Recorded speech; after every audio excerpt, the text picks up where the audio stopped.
Hey everybody, we're back with another edition of 2M Football. This one will be our free agency special. Choo! I'm Mike here, and alongside me as always, Matt! That's right. Yes!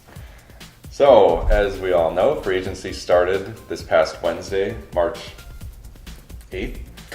That's correct, March 8th. And so first we're just going to give a rundown of the biggest names that have been signed already, and then take a look at a few players that were a little surprised haven't gotten that call yet. And there's actually quite a few of them, but we're going to limit it to our handful of picks. Yep. So, first taking a look at what's already happened. I'm so glad we don't have the camera right now. Yeah, Matt's being really creepy as usual. At the quarterback position, Brian Hoyer and Matt Barkley have gotten new contracts with San Francisco. Mike Glennon signed with Chicago. I'm excited for that. That's going to be interesting. You're going to have to watch some game tape there. And Jarvis Landry, wait a second. Did you mean Landry Jones? You idiot. How could you make that mistake? I don't know, Mike. Landry Jones, the Pittsburgh backup quarterback, got re-signed to a 2-year deal. Moving on to running back, there surprisingly hasn't been much news here yet. CJ Spiller signed with the Chiefs, and Danny Woodhead signed with the Ravens, which I'm disappointed in the Chargers for not bringing him back. As you'll know, if you go check out our Chargers recap video. Superchargered. Pushing strongly for him to come back. I'm a little disappointed. Then we have our wideouts, starting with the surprise in my book of Brandon Cooks going to New England, as if they need another offensive weapon. Right. So this, not quite free agency exactly, but this was a very major trade that happened in the NFL this week. The Patriots gave up a first-round pick and a third-round pick this year, and in exchange, the Saints shipped them Brandon Cooks along with the Saints' fourth-round pick this year. Brandon Marshall went to the New York Giants, which is something here at 2M we're going to keep an interesting tag on. For sure.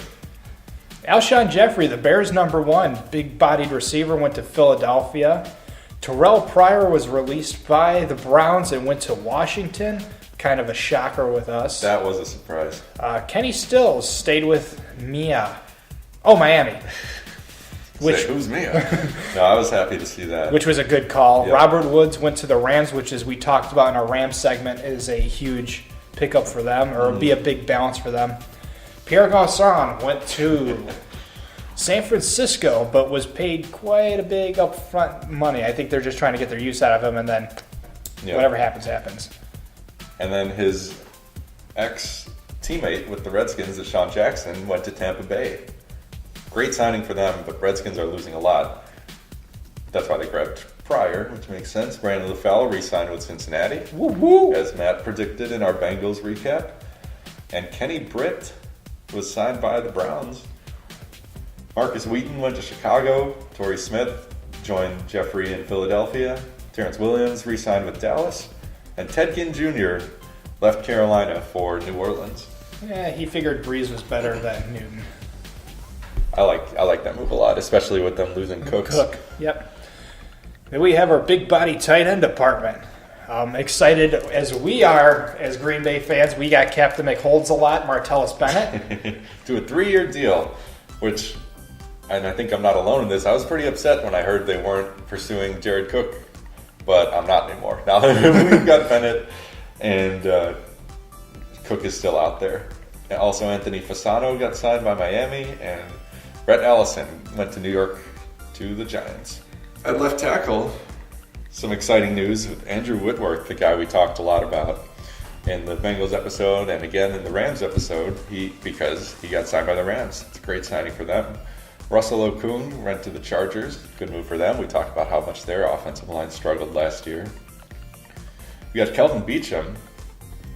If Bennett is Sir Holds a lot. Is Beachum lieutenant? Or what is his rank as far as... He's captain penalty. Captain penalty. Kelvin Beachum went to the Jets, and Matt Khalil went to the Panthers. Then at our guard position, we have Kevin... Seitler. Yeah, there we go, that guy, who went to Cleveland. Bengals lost another offensive lineman. Their offensive line is going to be a struggle this year. They're getting decimated in free agency. Ron Leary went to Denver. Larry Warford went to New Orleans. Luke Jokel went to Seattle, which was interesting because he was lieutenant penalty, along with Kelvin Beachum. But, I mean, Seattle definitely needs the help. So hopefully he'll actually redeem himself. And and it's a second chance for him. And Chance Warmack went to Philly. The only center news so far has been ex-Packer J.C. Treader getting signed by the Browns. Which is good for their offensive line. I like what the Browns are doing. They're really investing in their O-line, and it's a good sign. At right tackle, Packers re-signed Don Barkley. Oakland signed Marshall Newhouse, and Eric Winston was re-signed by the Bengals. Hey, they kept someone. Yeah, good job. Defensive tackle, Brandon Williams was re-signed by the Ravens. Nick Fairley re-signed with New Orleans. And Stacey McGee left the Raiders for Washington. And then at our defensive ends, we have Kalis Campbell. Whoa, that was fast. Sorry. Kalis Campbell that went to Jacksonville. It's a good pickup. They signed him to a huge deal. So I expect a lot out of him. Jabal Sheard went to Indianapolis. Big help for that pass rush. Chris Baker went to Tampa Bay. Jack Crawford to Atlanta. I'll have to see how that plays out. I'm not entirely sure about that one. Cornelius Washington went to Detroit. Actually, that might strengthen that edge. I think so. And Demontre Moore went to Dallas from Seattle, right? I don't know. Moving on to outside linebacker. I thought we just talked about him. Yeah, we did. Outside linebacker John Simon left Houston for another team in the division, the Colts. Josh Martin re-signed with the Jets. And Julius Peppers went back to his original team, the Carolina Panthers. Barkevius Mingo signed with the Colts. Chad Greenway retired. That's a sad loss and a big loss for Zimmer. Another guy we talked about, we're happy to see Lorenzo Alexander re-signed with Buffalo. Great move by them and by him. 2 for 2 for me. And then at inside linebacker, Malcolm Smith is with the 49ers. A big pickup. Definitely going to help that inside rush, inside against the run. A.J. Klein went to New Orleans, which I think will be a big help because that defense in New Orleans was just decimated this year. Nate Palmer is re-signed with Tennessee, so that should keep some continuity there. The same with Leroy Reynolds and Atlanta. They were both re-signed. I am saddened that Paul Warlow went to Detroit. That's a huge loss for the Falcons, but a great pickup by Detroit.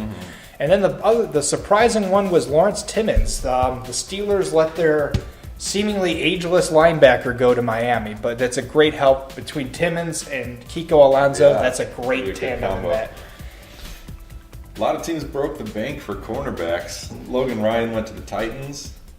Dre Kirkpatrick re-signed with Cincinnati. Stephon Gilmore went to New England on a huge deal. Micah Hyde, unfortunately, the Packers lost him. He's with Buffalo now. And my very first free agency pick, AJ Bouye. Nice to see him get paid. He's in Jacksonville now. We also had Captain Munnerlyn go back to Carolina. He's just Captain Munnerlyn, not Captain anything else.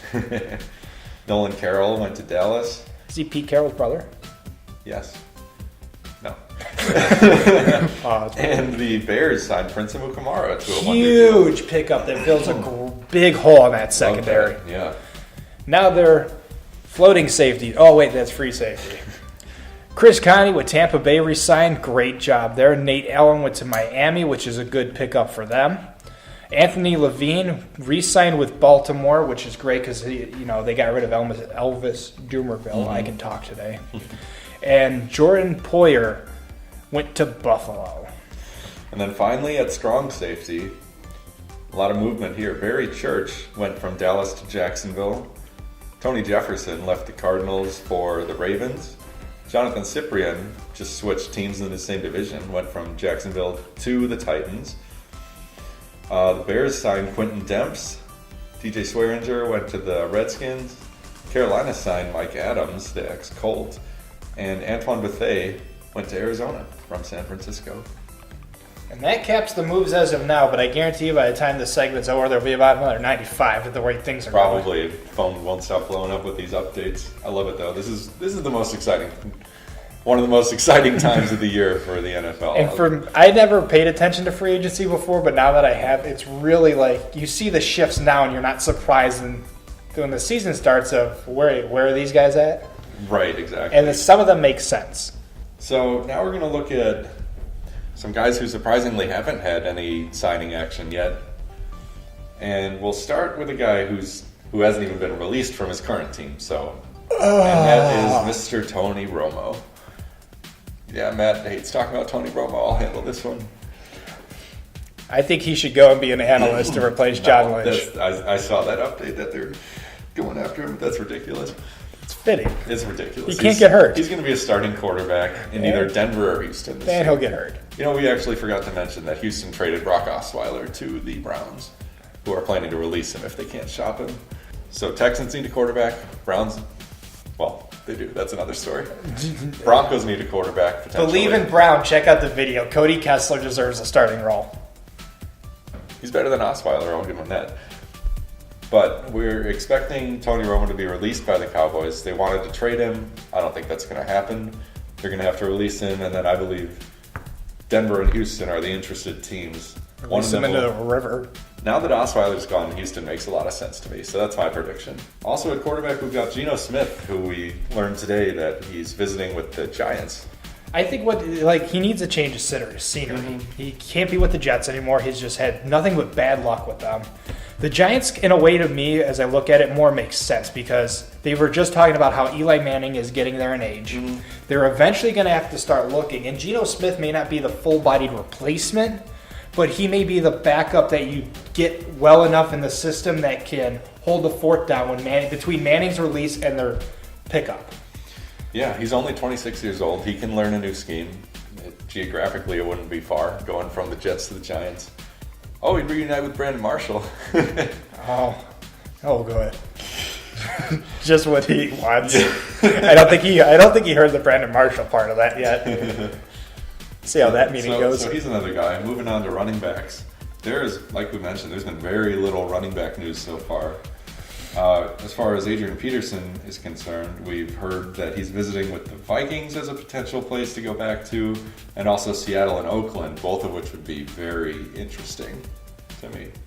Especially Oakland, because as we talked about, Latavius Murray's no longer there. And Peterson would be a great addition to that backfield. And then we've also got Jamal Charles, who is visiting with Seattle and Philadelphia. And the more I think about Philadelphia, I could see it, him being similar to LaShawn McCoy during his time there. Yeah, because he's small, he's fast, he's quick. And they have Ryan Matthews to do the heavy workload. Yeah, because with Charles more so than I think any of these guys, you got to worry about overusing him and potentially getting him injured. So I think Philadelphia is a good fit there. Surprisingly, for both Latavius Murray and LeGarrette Blount, there hasn't really been any news about visits with them. I think LeGarrette Blount is going to end up staying with New England. I don't foresee him. I just think that because the Patriots operate as the business mind of the NFL, they're seeing if anybody's going to bait on him. Mm-hmm. And if they can get something for him, they'll probably jump on it. But then if no one else is interested in him, that lowers his price tag for re-signing. So it's a shrewd move by them, I think.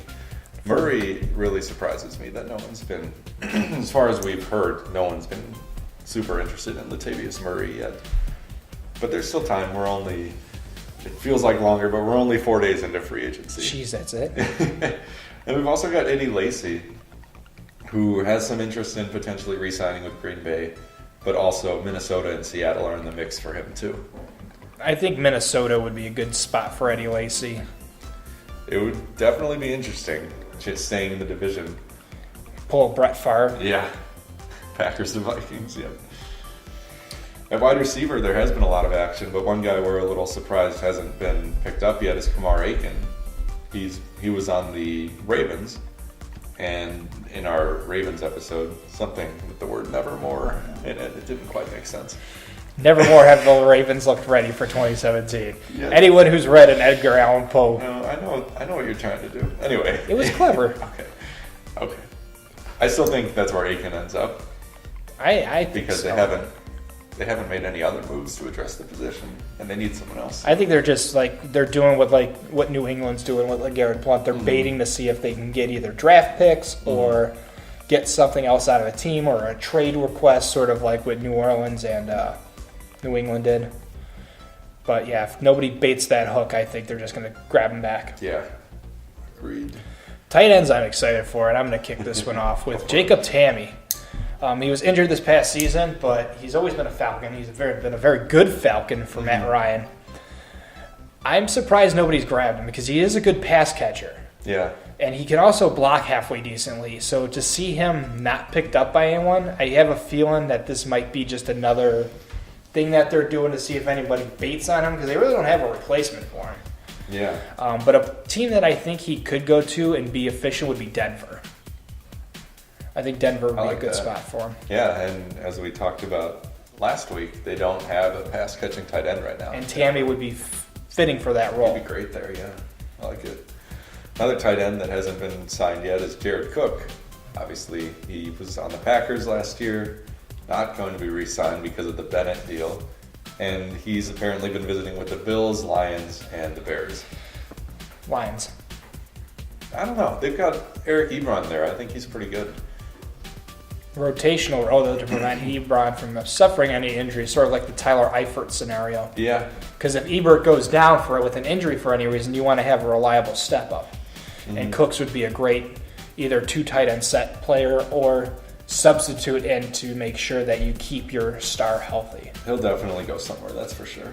And our last guy that we want to talk about. This came as a surprise to both of us. Yeah, is that Dante Hightower is still out there on the free agent market. And once again, I think New England's just doing what they do best. Mm-hmm. They are fishing the business end. Yeah. Because he's only 26 years old. He's a very productive inside linebacker. It would be strange for them not to eventually get him back, and that's what I expect will happen. But it might be another week or two, like you said, as they draw this out, see what happens before they reel him back in. Honestly, if they don't re-sign him, the place I think he needs to go is New Orleans. They could certainly use the help. And then you'd have two Hightowers. Oh. Is that the only reason? Purely based on names. No, but they do need help on that inside pass rush. Yeah. And Dante Hightower's good at it, and he can drop back to cover the middle of the field, which would help that destroyed secondary that the Saints had this year. Yeah, for sure. And his name's Hightower. Important reasons.